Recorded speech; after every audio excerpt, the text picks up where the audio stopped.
Salam Merdeka Literasi semuanya. Baik, kita akan melihat ini satu kolaborasi luar biasa. Ini sesuatu yang unik. Sebenarnya ini merasa sangat tersanjung, merasa sangat bersyukur melihat antusias para mahasiswa yang memiliki inisiatif yang luar biasa juga. Karena meskipun dalam kondisi pandemi seperti ini, mereka masih memiliki rasa solidaritas tinggi, memiliki rasa kebersamaan yang luar biasa, memiliki kreativitas yang tinggi untuk bisa berkolaborasi pada saat mau mempresentasikan satu materi tetapi dibawakan oleh beberapa teman. Mereka justru yang berinisiatif sendiri. Ini yang saya salut dari mereka. Baik, mereka akan mempresentasikan materi pada modul 7, materi tentang kutipan dan catatan kaki. Kali ini ada Gerald, ada Brilian, ada Valentino, Alfiansyah, Efrani, Juliandro, Michael, dan Rian. Mereka dari kelas IBA 1C angkatan 2020. Good, disilakan. Oke, selamat siang. Salam Merdeka Literasi. Kami dari kelompok 7 akan menjelaskan tentang kutipan dan catatan kaki. Pertama akan dijelaskan oleh Valentino. Nah, yang pertama, tujuan membuat kutipan. Kutipan adalah pinjaman kalimat atau pendapat dari seorang pengarang atau ucapan seseorang yang terkenal, baik terdapat dalam buku-buku maupun majalah-majalah. Sangatlah membuang waktu bila sebuah kebenaran yang telah diselidiki dan dibuktikan oleh seorang ahli dan sudah dimuat secara luas dalam sebuah buku atau majalah harus diselidiki kembali oleh seorang penulis untuk menemukan kesimpulan yang sama. Penulis cukup mengutip pendapat yang dianggapnya benar itu dengan menyebutkan di mana pendapat itu dibaca sehingga pembaca dapat mencocokkan kutipan itu dengan sumber aslinya. Yang kedua, jenis kutipan. Menurut jenisnya, kutipan dapat dibedakan atas kutipan langsung dan tak langsung. Kutipan langsung adalah pinjaman pendapat dengan mengambil secara lengkap, kata demi kata, kalimat demi kalimat dari sebuah teks asli. Kutipan tak langsung adalah pinjaman pendapat seseorang, pengarang atau tokoh terkenal berupa intisari atau iktisar dari pendapat tersebut atau dapat pula berupa parafrase. Perbedaan antara kedua jenis kutipan ini harus diperhatikan karena akan membawa konsekuensi yang berlainan bila dimasukkan dalam teks. Semua kutipan langsung yang dicatat pada kartu harus dimasukkan dalam tanda kutip, sedangkan semua kutipan tak langsung tak diapit oleh tanda kutip. Prinsip-prinsip mengutip. A. Jangan mengadakan perubahan pada waktu melakukan kutipan langsung. Pengarang tidak boleh mengubah kata-kata atau teknik dari teks aslinya. B. Bila ada kesalahan, bila dalam kutipan terdapat kesalahan atau keganjilan, penulis boleh memperbaiki kesalahan itu. Bagian C. Dalam kutipan-kutipan perkenalkan pula menghilangkan bagian-bagian tertentu dengan syarat bahwa penghilangan bagian itu tidak boleh mengakibatkan perubahan makna aslinya atau makna keseluruhan.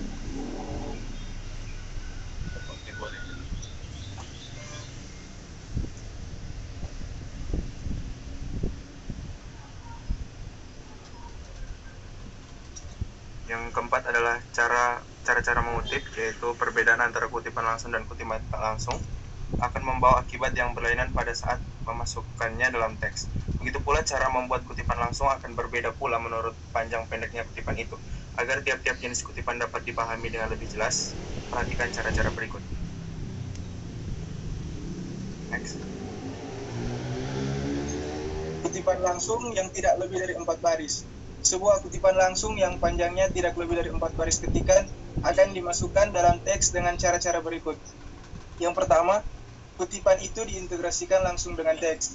Yang kedua, jarak antara baris dengan baris 2 spasi. Yang ketiga, kutipan itu diapit dengan tanda kutip. Yang keempat, sesudah kutipan selesai diberi nomor urut penunjukan setelah spasi ke atas atau dalam kurung ditempatkan nama singkat pengarang, tahun terbit, dan nomor halaman kutipan itu. B. Kutipan langsung yang lebih dari 4 baris. Bila sebuah kutipan terdiri dari 5 atau lebih, maka seluruh kutipan itu harus digarap sebagai berikut. 1. Kutipan itu dipisahkan dari teks dalam jarak 2,5 spasi. 2. Jarak antara baris dengan baris kutipan 1 spasi. 3. Kutipan itu boleh atau tidak diapit dengan tanda kutip. 4.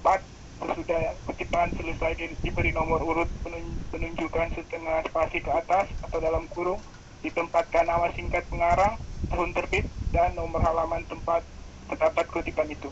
5. Seluruh kutipan itu dimasukkan ke dalam sampai 7 ketikan. Bila kutipan itu dimulai dengan alinea baru, maka baris pertama dari kutipan itu dimasukkan lagi 5-7 ketikan.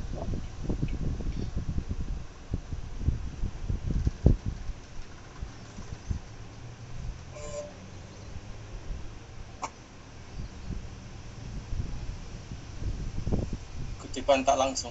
Dalam kutipan tak langsung biasanya inti atau sari pendapat yang dikemukakan. Oleh sebab itu, kutipan tidak boleh mempergunakan tanda kutip. Beberapa syarat harus diperhatikan untuk membuat kutipan tak langsung. Yang pertama, kutipan itu diintegrasikan dengan teks. Yang kedua, jarak antar baris 2 spasi. Yang ketiga, kutipan tidak diapit dengan tanda kutip. Dan yang keempat, sesudah kutipan selesai diberi nomor urut, penunjukan setengah spasi ke atas, atau dalam kurung ditempatkan nama singkat pengarang, tahun terbit, dan nomor halaman tempat terdapat kutipan itu.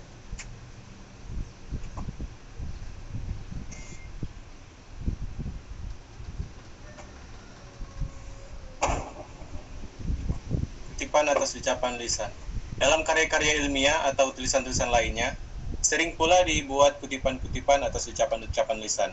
Entah yang diberikan dalam ceramah-ceramah, kuliah-kuliah, atau wawancara-wawancara. Sebenarnya kutipan atas sumber semacam ini sulit dipercaya, kecuali ucapan yang disampaikan seorang tokoh yang penting dalam suatu kesempatan yang luar biasa, serta dapat diikuti oleh masyarakat luas. Bila penulis ingin memasukkan juga kutipan-kutipan semacam itu di dalam tulisannya, maka sebaiknya ia memperhatikan naskah kutipan itu terlebih dahulu pada orang yang memberi keterangan itu untuk mendapatkan pengesahannya. Kalau ada kekurangan atau kesalahan, dapat diadakan perbaikan terlebih dahulu oleh yang bersangkutan. Dengan demikian tidak perlu timbul bantahan atau hal-hal yang tidak diinginkan di kemudian hari. Semua ucapan-ucapan lisan itu dapat dimasukkan langsung dalam teks. Dapat pula dimasukkan dalam catatan kaki seandainya akan mengganggu jalannya teks itu sendiri. Next.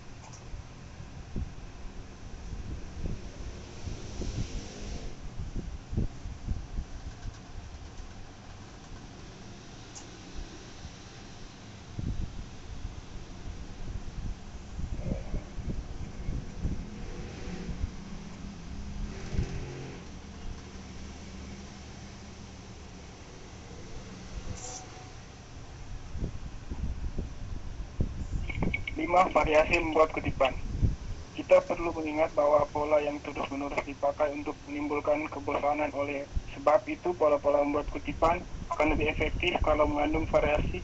Salah satu contohnya adalah langsung mulai dengan materi kutipan hingga perhentian terdekat disusul dengan sisipan penjelas tentang ucapan atau pendapat itu.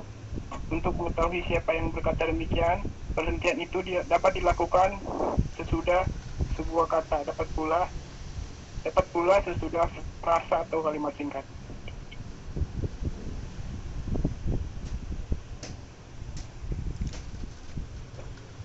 Nah, untuk itu kita harus perhatikan contoh berikut. Jelaslah demikian tulisnya Aryawanti Subajo bahwa pola tata bahasa fleksi Sukarita pergunakan untuk bahasa Indonesia. Dengan pola tersebut kita mendapat kesan bahwa perasaan untuk membedakan kata kerja dengan kata nama dan dalam bahasa Indonesia tidak sungguh bertumbuh. Ini hanya contoh.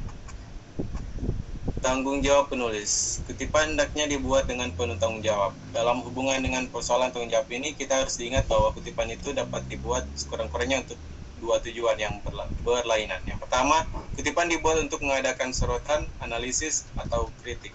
Kedua, kutipan dibuat untuk memperkuat sebuah uraian. Catatan kaki. Pengertian. Catatan kaki adalah keterangan-keterangan atas teks karangan yang ditempatkan pada kaki halaman karangan yang bersangkutan. Hubungan antar catatan kaki dan teks yang dijelaskan itu biasanya dinyatakan dengan nomor-nomor penunjukan yang sama, baik yang terdapat dalam teks maupun yang terdapat dalam catatan kaki sendiri. Berikut tentang cara membuat catatan kaki akan dijelaskan oleh Ryan Fraser.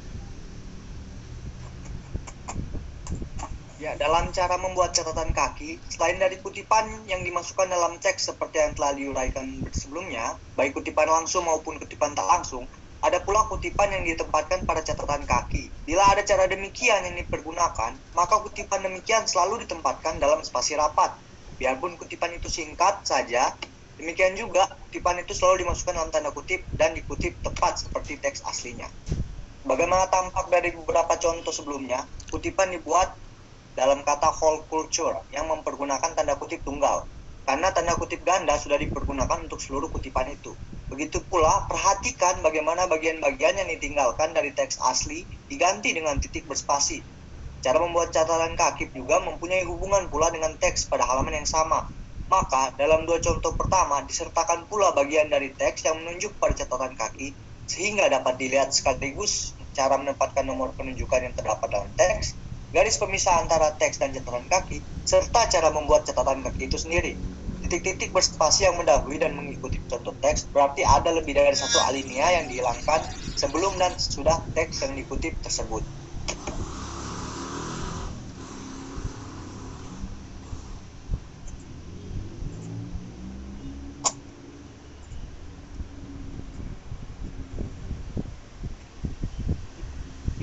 Selanjutnya singkatan-singkatan.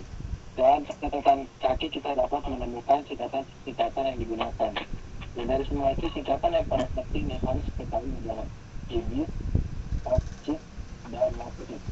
Kata hidup. Singkatan ini berasal dari kata asing hidup yang berarti kata yang sama. Tulisan ini dipergunakan bila catatan kaki yang berikut menunjuk kepada karya atau artikel yang telah disebut dalam catatan nomor sebelumnya. Bila halamannya sama, maka hanya dipergunakan singkatan hidup. Bila halamannya berbeda, maka sesudah singkatan hidup. Objek singkatan ini berasal dari kata Latin opere citato, yang berarti pada karya yang telah dikutip. Singkatan ini dipergunakan bila itu menunjuk kembali pada sumber yang telah disebut lebih dahulu, tetapi diselingi oleh sumber lain. Dalam hal ini sesudah nama pengarang. Yang selanjutnya locet. Singkatan ini berasal dari bahasa Latin yaitu locet citato, yang berarti pada tempat yang telah dikutip. Singkatan ini biasa dipakai untuk menunjuk atau menyebut pada sebuah artikel majalah, harian atau ensiklopedia yang telah disebut sebelumnya, tetapi diselingi sumber lainnya. Selanjutnya. Berikut beberapa singkatan lainnya yang perlu diketahui karena biasa dipergunakan dalam naskah-naskah atau buku-buku. Yang pertama supra, atau artinya di atas. Sudah terdapat lebih dulu teks yang sama.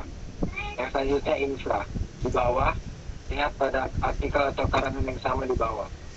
Nah, untuk contoh-contohnya itu ada C atau CA, singkatan dari spirza yang berarti kira-kira atau sekitar. Dipakai untuk menunjukkan tahun, tetapi diragukan ketepatannya. Yang selanjutnya cap atau cap, singkatan dari kata cabut dalam bahasa Latin atau chapter dalam bahasa Inggris yang berarti bab. Yang selanjutnya ed, singkatan dari editor atau penyunting atau edisi atau edition. Yang selanjutnya etam, singkatan dari ali yang berarti dan lain-lain. Dipakai untuk menyatakan atau menggantikan pengarang-pengarang yang tidak disebut namanya.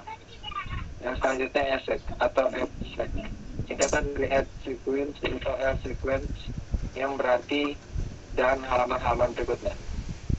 MS atau manuskrip atau naskah. Menurut arti katanya manuskrip berarti tulisan tangan, karena dahulu memang semua naskah ditulis dengan tangan. Yang selanjutnya pasing, dipakai untuk menyatakan bahan yang dipergunakan atau yang dimaksud tersebar pada suatu majalah atau tempat tertentu. Yang selanjutnya share atau seri. Selanjutnya sik, demikianlah seperti perhatinya, dipergunakan untuk menunjukkan suatu kesenangan tertentu terdapat dalam naskah aslinya. Yang selanjutnya CF atau konfor berarti bandingan atau perbandingan. Yang selanjutnya vol atau volume atau jilid. Next.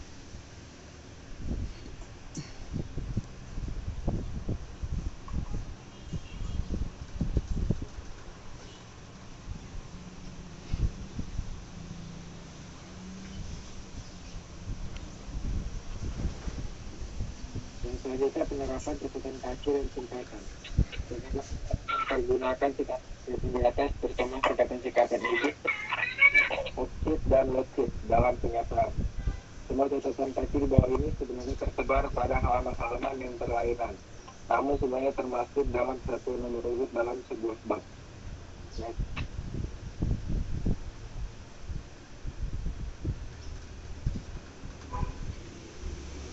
Berikut adalah gambar-gambar contoh-contohnya.